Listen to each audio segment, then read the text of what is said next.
Ayan, hi guys, it's me again, Char. So, attend tayo ngayon no, ng meeting ng aking pamangkin. So, dapat fresh lang tayo, no? Fresh makeup look tayo ngayon. Para presentable rin tayo. So, ayan guys, samahan niyo ako.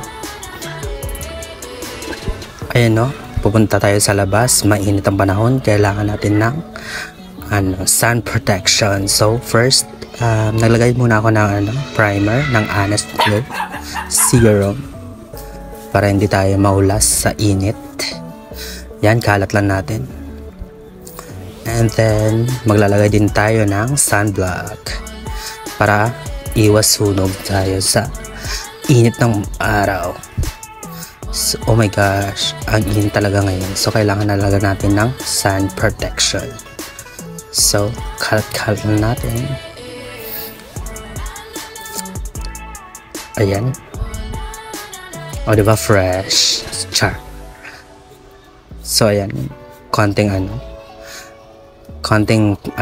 liquid foundation para hindi tayo mamukhang haggard. Yan, pantayan lang natin. Yan. Make sure na pantay yung pagkalagay natin. Na-blend natin mabuti para hindi siya para ma-absorb ng balat natin yung nilagay natin na product. So yun lang guys. So ayan, apply lang natin na mabuti. O diba? Fresh na. Char. So maglalagay ako ng powder. Face powder dito. Yan, konti lang. Para ma-set lang yung ating liquid foundation na yun lang. Wow! Para hindi tayo oily tingnan.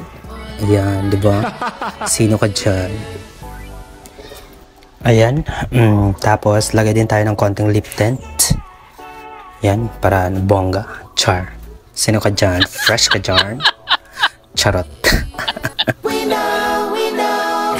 So ayan, heto na natin fresh makeup look for today's video. O diba, sino ka dyan? Fresh? Fresh ba? O diba? Angel, pero wala ilong. Ayan, nakabihis na ako. Ready to go. Okay guys, thank you for watching. Don't forget to like, share, comment. Bye! Shout out pala sa mga friends ko at new followers. Shout out sa inyong lahat. Thank you and God bless. Bye!